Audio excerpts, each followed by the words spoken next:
We're back with the folks from the Society for Creative Anachronisms, which is a euphemism for... No, I've confused myself now. You've got too many isms going. Erasmus, different tents here. What does this particular tent... Well, what's it about here? This particular tent is a household tent for the household of Aquacullis. Lord James, the tormentor, over there is... The tormentor. He's got a tormentor's face. I'm suspecting that's a good and name. his lady, Lady Brita, the tormented.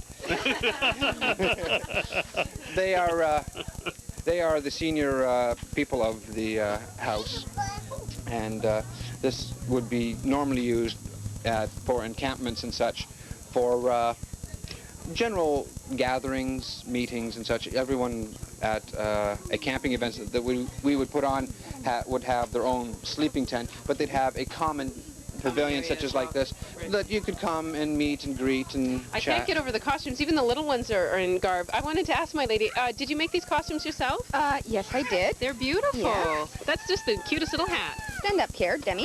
Come on, There you Demi. go. What kind of hat is that? Between the 11th and the 12th, the late 13th century, the children, they would wear what's called a pudding cap. This is a pudding cap. Yes.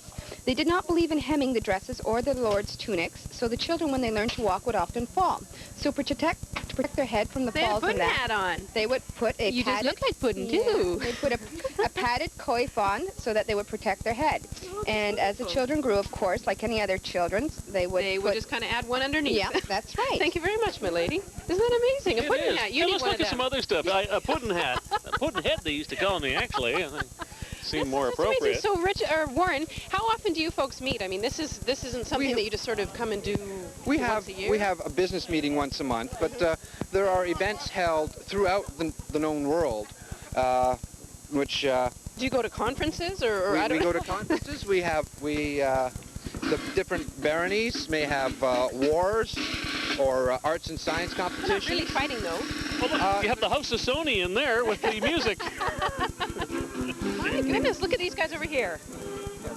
These are some of our fighters. They're practicing up for a little bit of a meet shortly once the dancing is completed. But what will happen, for example, there is what's known as the Penzic War, which is held in Pennsylvania every year between the Eastern Kingdom, which is the northeastern United States, Quebec, and the Maritimes. They go at it. Oh yes, oh yes. Where did the uniforms and the weaponry come from? Are they all handmade by each of the They're fighters? all handmade.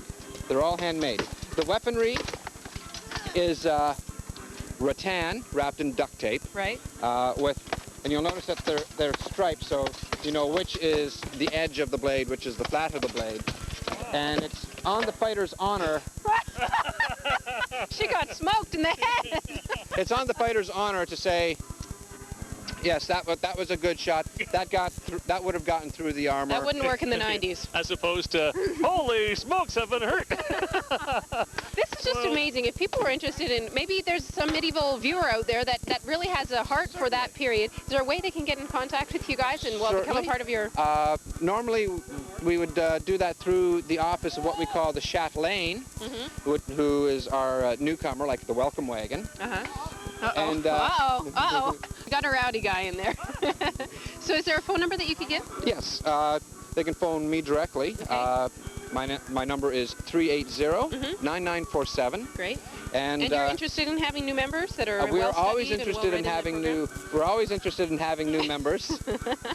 Bruce, as I was saying earlier, we have members from the age of, practically newborn to the Dowager Princess Janeltis, who is 92. 92! My word, that sounds like quite a family. It must seem this activity It turns is into a quite the family. As I was saying, at the Penzic War, last year they had close to 10,000 people. Oh, wow. Just outside of Pittsburgh, all in garb. All in garb, and having a wonderful time at it. Well, this has been wonderful. Thank you so much, my lord. We better get going. I'm getting a craving for bread pudding here. We've been bowed. We have to curtsy. Curtsy. Okay. No, you bow. I curtsy. Okay. No, I curtsy. Okay. Okay. In the old days, they call it a spaghetti or noodle bread.